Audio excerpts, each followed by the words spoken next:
नमस्कार दोस्तों, कैसे हैं आप सभी लोग? आई होप कि सभी लोग अच्छे ही होंगे। आज हमारा क्या है, डे 29 है। डे 29 के अंदर हम क्या है, नया चैप्टर स्टार्ट करेंगे। न्यू चैप्टर आपका स्टार्ट होना है। नाम है एप्लीकेशन ऑफ इंटीग्रल। ठीक है ना? नाम में ही काम छुपा हुआ है। इंटीग्रल का एप्लीकेशन मतलब समाकलनों का अनुप्रयोग। अब इसमें अनुप्रयोग करना होगा, किस चीज़ के लिए अनुप्रयोग होता है, उस चीज़ को मैं आप लोगों को बताऊँगा। ठीक है? ध्यान रखिएगा। चलिए तो चलते हैं सीधे। अच्छा, एक चीज़ और है, ये देख लीजिए काफ़ी सुंदर लिखा हुआ है। इसका मतलब आपको पता ही है क्या होता है, समाकलनों का अनुप्रयोग, योग। ठीक, ये होता है समाकलनों का अनुप्रयोग। ठीक है, नेक्स्ट क्वेश्चन ले मतलब नेक्स्ट खाली पेज ले लेते हैं। अच्छा, एक चीज़ मैं आपसे पूछना चाहता हूँ कि इसका जो हम ये चैप्टर पढ़ रहे हैं मतलब एप्लीकेशन ऑफ इंटीग्रल गर्ल्स, इसका जो यूज़ क्या होता है, यूज़, मैं बात करूँगा यूज़ की। इसका यूज़ क्या है? यूज़ होता है आपका एरिया निकालने में। किसमें? एरिया।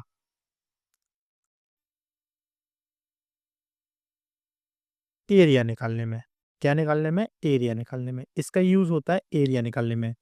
अब मैं आपसे बात करूँगा कि यानी कि किस टाइप का एरिया निकालने में, मतलब ये जो एरिया होता है, वो क्यों निकाला जाता है? इसका मतलब एरिया निकालते किस चीज़ का है इसमें? मतलब जो एप्लीकेशन ऑफ इंटीग्रल होता है, इससे एरिया निकालते कैसे हैं? अच्छा, एप्लीकेशन ऑफ इंटीग्रल जो होता है, इसमें जो होता है इंटीग्रल किस टाइप का होता है? डेफिनिट। डेफिनिट जो इंटीग्रल होता है, वही होता है आपका एप्लीकेशन ऑफ न मतलब डेफिनिट इंटीग्रल का ही यूज़ किया जाता है एप्लीकेशन ऑफ इंटीग्रल का यूज़ निकालने के लिए। अब डेफिनिट इंटीग्रल का यूज़ होता है एरिया निकालने के लिए। सीधी-सी बात तो ये है। मतलब सीधी-सीधी सी मैं बोलूँ तो डेफिनिट इंटीग्रल की सहायता से ही आप एरिया निकालते हैं। ठीक है? एप्लीकेशन ऑफ इंटीग्रल मतलब इनडायरेक्ट वे में क्या कह रहा है, डेफिनिट आर्टिकल मतलब इंटीग्रल आपको आना चाहिए। अब डेफिनिट इंटीग्रल आने के लिए आपको बेसिक इंटीग्रल आना चाहिए। जो आप बेसिक आपने सीखा था अभी तक, वो आपको आना चाहिए। तभी तो ये कर पाओगे ना। ठीक है? अब एरिया निकालते हम किसका? कर्व का। किसका? कर्व यानी कि वक्र का। किसका? वक्र का हम एरिया निकालते हैं। अब वो निकालते कैसे हैं, वो हम आपको सिखाएँगे कि कैसे निकालते हैं। अच्छा, एक चीज़ और मैं बोलना चाहता हूँ आपको कि जो हम ये जो करते हैं, तो इनमें कुछ फ़ॉर्मूलाज़ यूज़ होते हैं आपके। क्या होते हैं? फ़ॉर्मूलाज़ आपके यूज़ होते हैं, ये रहा आपके चार्ट।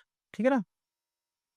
इस चार्ट में लिखे हुए हैं 3 फ़ॉर्मूलाज़, जिसमें से एक फ़ॉर्मूलाज़ मोस्ट ऑफ इसमें यूज़ होता है, वो है थर्ड वाला। ये वाला आपको ज़्यादातर यूज़ इनका तो कहीं यूज़ मिलेगा ही नहीं, सेकंड फर्स्ट और सेकंड का। ये सेकंड वाले का यूज़ बहुत ही ज़्यादा मिलता है। इंटीग्रल अंडर में ए square minus x square dx equals to होता है आपका एक्स अपॉन टू अंडर में ए square minus x square plus के ए square upon two sine inverse x upon ए प्लस के सी। इसका बहुत ही ज़्यादा यूज़ होने वाला है, ध्यान रखिएगा। ठीक है? इस बात को ध्यान रखिएगा। हाँ, एक चीज़ और मैं कहना चाहता हूँ, आपका जो हम कर्व निकालेंगे मतलब जो कर्व का एरिया हम निकालेंगे, इसको हम 2 तरीके से निकाल सकते हैं। एक तो आपका वर्टिकल स्ट्रिप स्ट्रिप लेकर के, ठीक है ना? और एक हॉरिज़ॉन्टल स्ट्रिप लेकर के, ठीक है ना? तो पहले मैं आपको बताऊँगा वर्टिकल वाली, फिर बताऊँगा हॉरिज़ॉन्टल वाली, ठीक है? इतनी बात समझ में आ गई? चलिए नेक्स्ट पेज ले लेते हैं। अब मैं बात करता हूँ आपसे हॉरिजॉन्टल मतलब वर्टिकल वाली, वर्टिकल स्ट्रिप की बात करता हूँ। जैसे मान के चलिए आपके पास में क्या है, ये ग्राफ बना लेते हैं हम लोग।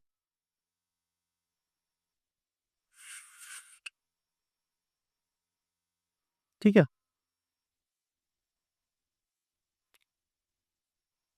ये मैंने ग्राफ बना लिया। इसको एक्स एक्सिस, इसको वाई एक्सिस, डैश नहीं लगाना, डैश तो नीचे लगेगा। इसको एक्स डैश, इसको वाई डैश। ठीक है, ध्यान रखिएगा, ये आपके होते हैं। ठीक, ये वर्टिकल की बात कर रहे हैं हम लोग, मतलब खड़ा हुआ। अब मान के चलिए आपके पास में ये मैंने ले लिया, इसमें क्या है, ये आपका क्या चल रहा है, ग्राफ काम कर रहा है, मतलब ये ग्राफ फैला हुआ है। इसमें क्या है, ये लाइन खींची हुई है, ये जो लेंथ है, इस वाले लेंथ को, ये वाला लेंथ यहाँ पर खत्म कर दिया है, यहाँ बस। ठीक है, ये वाला पॉइंट आपका, ये पॉइंट और ये पॉइंट, इसका तो आपको ए नाम दे दिया, इसका बी नाम दे दिया, कोई फर्क पड़ा? अब इसके अंदर क्या है, ये जो हमने जो आपके ए और बी में ये जो बाउंडेड एरिया बनाया है, इसी के अंदर हम एक छोटी सी शॉर्ट लेंथ, मतलब इसकी एक छोटा सा भाग ले लेते हैं, यही बोलते हैं हम लोग स्ट्रिप।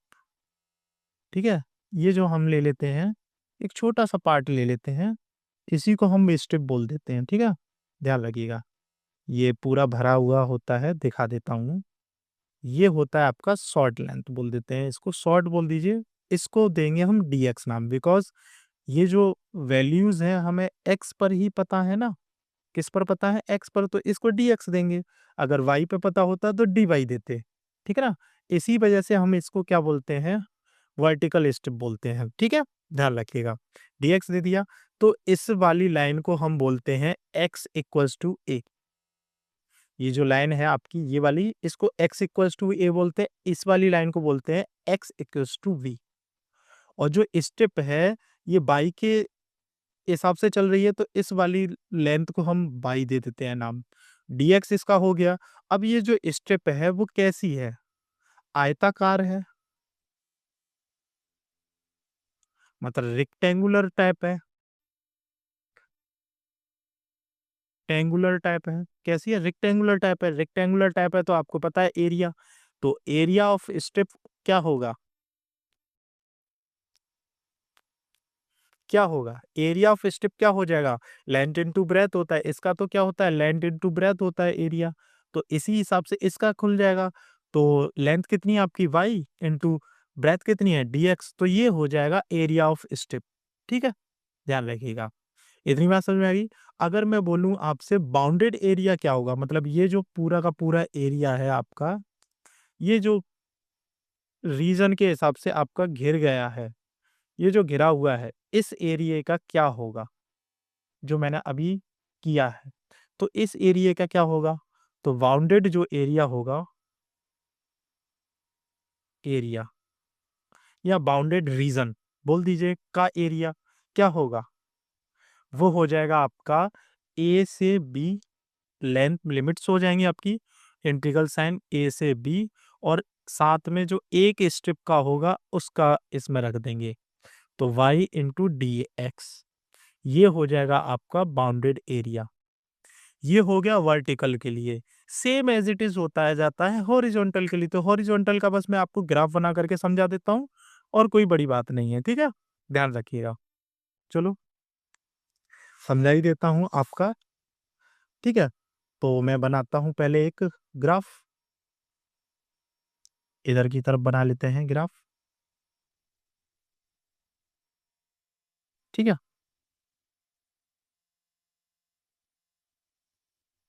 ये बन गया, ये x है, ये y है, ये x डैश है, ये y डैश है। ठीक है ना, अब आपका जो ग्राफ है वो इस तरीके से चलेगा, मान के चलिए इस तरीके से चलेगा, तो यहाँ से एक लाइन खिंच जाएगी इस पर, यहाँ से एक लाइन खिंच जाएगी इस पर, तो ये जो है ग्राफ यहाँ पर पॉइंट पर खत्म, ये इस वाले पॉइंट पर खत्म, यहाँ पर ये पॉइंट है और ये पॉइंट है। ठीक है, मतलब ये वाला पॉइंट और ये वाला पॉइंट, इसको मैंने ए नाम दे दिया, इसको मैंने बी नाम दे दिया। अब आपको पता है वाई वाले रेंज में हमें एक्स और वाई की वैल्यू पता है, तो यहाँ पर हम dy लेंगे, तो मतलब यहाँ पर स्टेप लेनी पड़ेगी हमें। अब स्टेप कैसी है आपकी? हॉरिजॉन्टल है। कैसी है? हॉरिजॉन्टल, वर्टिकल थी, तो यहाँ पर dy होगा। तो इसकी क्या हो जाएगी? ये आ जाएगी आपकी वैल्यू क्या? x, बिकॉज़ x के अकॉर्डिंग चल रही है, तो ये x पे हो जाएगी। इस वाली लाइन को हम y इक्वल्स टू a बोलेंगे, इस वाली लाइन को y इक्वल्स टू b बोलेंगे। ठीक है? इतनी बात समझ में आ गई? तो एरिया ऑफ स्ट्रिप क्या होगा? एरिया ऑफ स्ट्रिप क्या हो जाएगा? लेंथ इंटू ब्रेड्थ के हिसाब से क्या हो जाएगा? x into dy। तो बाउंडेड एरिया क्या होगा? आपको पता है डायरेक्ट से, इंटीग्रल a से b x इंटू dy। ठीक है? ये इसके लिए बन गया। ठीक है? ध्यान रखिएगा। ऐसे ही बनते हैं। इसमें अब इसके अलावा आपका कुछ नहीं है, मतलब यही आपके फॉर्मूलाज हैं, बस दो फॉर्मूलाज हैं। आपको स्टेप निकालनी है, स्टेप का एरिया निकालना है, मतलब स्टेप लेनी है, स्टेप का एरिया निकालना है, फिर उसमें जो बाउंडेड एरिया होगा वो निकालना है, बस यही फॉर्मूले हैं, और कुछ नहीं है इसमें। ठीक है? लेकिन समझने के लिए कुछ चीजें और हैं, जैसे स्ट्रिप आपको लेनी का है। स्ट्रिप, देखिए जो मैं बोल चुका हूँ वो मैंने बता दिया था कहाँ लेनी है। ठीक है ना? वैसे तो मैं बता चुका हूँ कि स्टेप आप कैसे लोगे। एक्स का पता है तो एक्स पर, वाई का पता है तो वाई पर। ठीक है ना? एक्स का पता है तो एक्स पर, वाई का पता है तो वाई पर। यहीं पे तो लेना है। तो स्टेप आप लोगे कहाँ? पहला पॉइंट है, एक्स पता है तो एक्स पर लेंगे। ठीक है ना? इक्वल्स टू हो जाएगा dx। दूसरा पॉइंट, वाई पता है तो वाई पर लेंगे, तो यहां पर हो जाएगा dy। आपको भी पता है। ठीक है? ध्यान रखिएगा, इस वाली चीज को आप लोग याद रखेंगे। अच्छा, इसके बाद में भी आपको कुछ कॉन्सेप्ट और पते होने चाहिए, लाइक लाइन क्या होता है, लाइन को रिप्रेजेंट कैसे करते हैं, और ग्राफ पर लाइन कैसी दिखती है, पहला ये। दूसरा, पैराबोला क्या होता है, पैराबोला में पहचानते कैसे हैं, और पैराबोला किस इक्वेशन के लिए बनता है, और पैराबोला को बनाते कहाँ पर है और कैसे बनता है। ठीक है? दूसरा, अब तीसरा पॉइंट है आपका सर्कल का। देखिए ये 4 चीज़ें हैं, 4 चीज़ों के अलावा कोई नई चीज़ नहीं बनेगी इसमें। फिर आ जाता है आपका सर्कल। सर्कल कैसे बनता है? सर्कल आपको सभी को पता है, गोला बना दिया हो गया सर्कल, ठीक है? तो वो उसको, उसका जो इक्वेशन होती है उसको पहचानते कैसे हैं? उसकी इक्वेशन की पहचान वो आपको पता होनी चाहिए। ठीक है ना? तो उसके बारे में बात करेंगे, और उसमें रीज़न के हिसाब से कैसे बनता है उस पर बात करेंगे। फिर आ जाता है आपका एलिप्स। ठीक है ना? अंडाकार जो शेप होती है उसके लिए, वो कैसे बनता है और कहाँ पर बनता है, इसके बारे में बात करेंगे। ठीक है? ध्यान रखिएगा। तो इसके लिए क्या होगा? देखिए कोई बड़ी बात नहीं है, ध्यान रखिएगा। तो देखते हैं, देखिए पहले हम बात करेंगे लाइन पर, मतलब रेखा। किस पर बात कर रहे हैं? रेखा पर, लाइन पर। देखिए लाइन मतलब क्या होता है, एक प्रकार की, जैसे मान के चलिए आपका ये प बना दिया हमने ग्राफ, यहाँ से ये लाइन गई। ये लाइन है y बराबर mx वाला, mx प्लस c, ये वाली लाइन बना दी है हमने, मतलब एग्जाम्पल के तौर पर बना दी है, तो ये इस हिसाब से बताई जाएगी। अब यहाँ पर y पर भी 1 है, x पर भी 1 है, तो इसकी सबसे बड़ी पहचान तो ये होगी, मैं से मान के चलो ax plus b y plus c बराबर 0। ये इसका क्या है? स्टैंडर्ड फॉर्म होता है लाइन का। तो इस पे x और y दोनों पे डिग्री क्या होगी? सेम होगी, मतलब एक एक होगी। डिग्री क्या होगी आपकी? एक एक होगी, होती है। ठीक है ना? होती है। तो एग्जाम्पल के लिए समझ लीजिए, जैसे आपका x बराबर 1/2 y प्लस के 1। दूसरा, y बराबर हो जाएगा आपका 2x प्लस के 3। x बराबर हो जाएगा 1/√2 प्लस के वाई ना ना, हाँ ऐसे भी हो सकता है आराम से, नो प्रॉब्लम, कोई दिक्कत नहीं है, ठीक है। इतनी बात समझ में आ गई। ये होता है लाइन का कॉन्सेप्ट। ये आप अपने हिसाब से पहचान सकते हैं और लाइन को ऐसे रिप्रेजेंट होता है, ठीक है। ध्यान रखिएगा। और ये लाइन का जो रिप्रेजेंटेशन आप क्लास 10th में भी सीखा होगा आप लोगों ने। क्लास 10th में जो पॉलिनोमियल वाला चैप्टर होता है उसमें सिखाया जाता है कि रिप्रेजेंट कैसे करते हैं लाइन को, ठीक है। ध्यान रखिएगा। अब हम बात करते हैं पैराबोला पर। पैराबोला, इसमें आपको पूरा चैप्टर नहीं पढ़ना है, पैराबोला बहुत बड़ा चैप्टर होता है। ऐसे ही सर्कल वाला भी बहुत बड़ा चैप्टर होता है आपका, एलिप्स वाला भी अलग से बहुत बड़ा चैप्टर होता है। ये नहीं पढ़ना है, बस आपको पहचानना आना चाहिए कि ये शेप कैसी है, ये शेप कैसी है, या ये इक्वेशन किसकी है, ये इक्वेशन किसकी है। अब हम बात करते हैं पैराबोला की। पैराबोला, अब नॉर्मली जो पैराबोला होता है वो यूज़ कहाँ, किस इक्वेशन के लिए होता है? वो होता है क्वाड्रेटिक इक्वेशन के लिए। इक्वेशन के लिए। क्वाड्रेटिक इक्वेशन को हम हिंदी में बोलते हैं द्विघात समीकरण, ठीक है ना? किसके लिए? द्विघात समीकरण के लिए यूज़ होती है, ठीक है ना?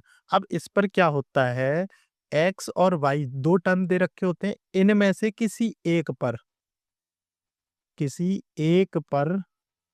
जो डिग्री होती है, वो कितनी होती है? 2 होती है। किसी एक पर डिग्री 2 होती है, ध्यान रखिएगा। इतनी बात समझ में आ गई? या तो एक्स पर 2 होगी या वाई पर 2 होगी। For example x square plus के 3y प्लस के 2 बराबर 0, ऐसी भी हो सकती है। मतलब ऐसे दे रह सकता है। नोट, एक नोट लिखिए इसमें। नोट क्या है? आपकी जो डिग्री होगी, मतलब जो डिग्री होगी आपकी, जिस पर भी जिस पर डिग्री 1 होगी, उसी पर पैराबोला बनेगा, ठीक है ना? क्या बनेगा? पैराबोला किस पर बनेगा? जिस पर डिग्री 1 होगी उसी पर। अच्छा, ये 1 को दोबारा से लिख लो ठीक से, ठीक है? यहाँ पर 1, ठीक है ना? 1 जो डिग्री होगी, जिस पर 1 डिग्री होगी उसी पर पैराबोला बनेगा। अब देखिए मान के चलिए यहाँ पर एक्स स्क्वायर, ये मैंने जो लिखा है इसमें 2 रीज़न दे रखे हैं, एक्स स्क्वायर है, ये वाई स्क्वायर है। वाई पर 1 है, तो वाई वाले जो, अभी इस पे जो वाई है माइनस का तो है नहीं, प्लस का है। तो ये मैंने मान के चल लिया, ये एक्स होता है, ये एक्स डैश होता है, ये वाई होता है, ये वाई डैश होता है, ठीक है ना? तो इसमें क्या है, वाई पर 1 है तो वाई वाले पर पैराबोला बनाएंगे, मतलब ऐसे करके पैराबोला बन जाएगा, ठीक है ना? 0 से लेकर के यहाँ से, ये इस टाइप का बन जाएगा, ठीक है ना? अगर मैं बोलूँ कि आपके पास में y बराबर माइनस के 4x दे रखा हुआ है, वाई स्क्वायर माइनस के 4x दे रखा है, तो ये हो जाएगा आपका, इधर की तरफ आपका पैराबोला बन जाएगा। मतलब माइनस वाला किधर जाता है, x की वैल्यू माइनस किधर की होती है, इधर ही होती है, तो इधर की तरफ बन जाएगा। अगर एक्स स्क्वायर बराबर माइनस के वाई है दे रखा है, तो वाई माइनस की किधर होती है, इधर नीचे की तरफ पैराबोला बन जाएगा। वाई की पावर इधर की तरफ माइनस की होती है, ठीक है ना? वाई की जो वैल्यूज होती हैं ऐसे, ये इस तरीके से पैराबोला बन जाएगा, ठीक है ना? तो इसमें कोई बड़ी बात नहीं है, आराम से पहचान सकते हो, आराम से बना भी सकते हैं, ठीक है। पैराबोला कैसा होता है? यू टाइप से होता है। कैसा होता है? यू टाइप का होता है, ठीक है, ध्यान रखिएगा। अब नेक्स्ट पेज ले लेते हैं। अब इस पर हम ले लेते हैं आपका सर्कल, और साइड में ले लेते हैं एलिप्स।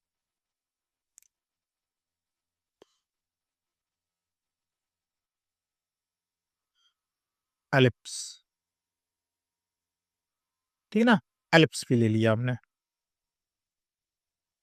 ये सर्कल और एलिप्स, ठीक है? दोनों एक साथ ले लिया है क्योंकि इनमें कुछ चीज़ें कॉमन होती हैं, जैसे एक्स स्क्वायर, वाई स्क्वायर। इसमें भी होता है आपका एक्स स्क्वायर, वाई स्क्वायर। दोनों में सेम होता है, इसमें भी एक्स स्क्वायर होता है, इसमें भी एक्स स्क्वायर है, इसमें भी वाई स्क्वायर होता है, इसमें भी वाई स्क्वायर होता है। तो अब कन्फ्यूज़न हो जाएगी, पहचाने कैसे? पहचाने कैसे? ठीक है ना? पहचाने कैसे? तो देखिए सीधी-सी बात है, एक इनका जो कोएफ़िशिएंट होगा, वो होगा सेम। किसमें? वृत्त वाले में, सर्कल वाले में तो सेम होगा, मतलब एक जैसा। कैसा होगा? एक जैसा होगा। लेकिन इसमें जो कोएफ़िशिएंट होंगे आपके अलग-अलग होंगे, अलग-अलग होंगे, ठीक है? ध्यान रखिएगा। इतनी बात समझ में आ गई? अच्छा, ये वाली बात होती है, मान के चलिए ये हो जाएगा 4x² प्लस 4y² बराबर 1 और इसमें हो जाएगा आपका 3x² प्लस के 2y² बराबर 1। ये हो गया, इस बात को ध्यान रखिएगा, ठीक? अब इसका सर्कल का स्टैंडर्ड फॉर्म क्या होता है? x² plus y² equals to r²। ये स्टैंडर्ड फॉर्म होता है, इसके लिए आपका क्या बनता है? सर्कल ऐसे करके बनता है। ये जो पॉइंट होता है यहाँ पर 0,0 होता है और यहाँ से लेकर के यहाँ तक की ये r वैल्यू होती है। ये इस तरीके से बनता है। मान के चलिए ये दे रखा है, ये यहाँ पर 0,0 होते हैं, तो यहाँ से होकर के जाएगा, ये इतनी जो वैल्यू होगी वो r की दे रखी होगी। ऐसे करके दिखा रखा होता है, ठीक है? ध्यान रखिएगा। अगर आपको ऐसे करके ना दे रखा हो, अगर आपका x माइनस के h का स्क्वायर प्लस y माइनस के k का स्क्वायर बराबर r² दे रखा होगा, तो इसमें क्या होगा आपका? यहाँ पर h कॉमा k होगा और यहाँ से यहाँ तक की r वैल्यू होगी। मतलब यहाँ पर क्या है, x और r का कोई कोएफ़िशिएंट दे रखे होंगे, उनका कैसे निकालेंगे वो इस हिसाब से रख कर के करने पड़ेगा, ठीक है? ध्यान रखिएगा। अच्छा, इसका स्टैंडर्ड फॉर्म क्या होता है? x² upon a² plus y² upon b² बराबर 1 होता है। इससे कंपैरिज़न कर कर के हम इसका निकालते हैं, ध्यान रखिएगा। तो इसमें क्या है, a आपका b होता है, ऐसे करके हो जाता है। तो इसमें जो आपका जिधर की तरफ मुँह फड़ा होता है, मतलब छोटा होता है, उसी पर क्या बनता है आपका एलिप्स बनता है। तो ए वाला रीज़न क्या है, एक्स के नीचे है तो एक्स दर्शा रहा है, तो ये वाला एलिप्स ऐसे करके बनेगा। तो ये वाला जो पॉइंट होगा आपका, ये वाला जो पॉइंट होगा, ये वाला जो पॉइंट होगा, ये पॉइंट बनेगा आपका a, 0 और ये वाला पॉइंट बनेगा माइनस के a, 0 और ये वाला पॉइंट बनेगा आपका 0, b और ये बनेगा आपका v, माइनस के b मतलब 0, माइनस के b। ये इसके अकॉर्डिंग बनेगा, ठीक है? ध्यान रखिएगा। यही है भाई, और कुछ नहीं है, ध्यान रखिएगा। इतनी बात समझ में आ गई? यही होता है। अगर मान के चलिए आपका क्या है, बी वाला बड़ा दे रखा है तो बी वाले पे ऐसे करके बन जाएगा, ठीक है ना? ध्यान रखिएगा। एलिप्स मतलब अंडाकार, ठीक है ना? जैसी हमारी पृथ्वी है। कैसी है? पृथ्वी एलिप्स टाइप्स की है, ठीक है? ध्यान रखिएगा इस बात को, ठीक है? देखिए, ये मैंने आपको समझा दिया अच्छे तरीके से, ठीक है? यही सब आपका होना है, इसी हिसाब से आप पहचान सकते हैं, ठीक है? ध्यान रखिएगा। चलो भाई, इतना हो गया। इतना करने के बाद में चलो आज के लिए इतना ही छोड़ देते हैं, बाकी का हम लोग कल मिलेंगे। कल जो एक्सरसाइज़ आपकी होगी, मतलब एक्सरसाइज़ के साथ में हम लोग मिलेंगे, एक्सरसाइज़ होगी आपकी 8.1 और मिसलेनियस। उसमें आपका सारा का सारा खत्म हो जाएगा। देखिए 4 क्वेश्चन इसमें दे रखे हैं, आई थिंक 5 क्वेश्चन इसमें दे रखे हैं। टोटल 9 क्वेश्चन है आपके, जिसमें से आपको मैं सारे के सारे ही करा दूँगा, कोई दिक्कत नहीं है। जो आप मुझे लगेगा कि आपको होमवर्क में दे सकता हूँ, वो मैं आपको होमवर्क में दूँगा, ठीक है? अगर लगेगा कि नहीं दे सकते हैं, तो नहीं देंगे। ध्यान रखिएगा। हाँ, एक चीज़ और भाई, वीडियो को आप लोग शेयर किया कीजिए, ठीक है ना? हम लोगों ने 16 से 17 दिन तक इस पर वर्क नहीं किया है, तो रीच भी डाउन हुई है। तो आप क्या किया कीजिए, अपने दोस्तों के मतलब फ्रेंड्स के पास में इसको सेंड किया कीजिए, मतलब शेयर किया कीजिए, जिससे कि उन लोगों को भी बेनिफिट मिले, ठीक है? हाँ, एक चीज़ और, आपका जो प्रैक्टिकल की डेट आ चुकी है, प्रैक्टिकल की डेट जो है 24th जनवरी, मतलब 24 जनवरी से आपके प्रैक्टिकल आगरा मंडल में स्टार्ट हो जाएँगे, ध्यान रखिएगा।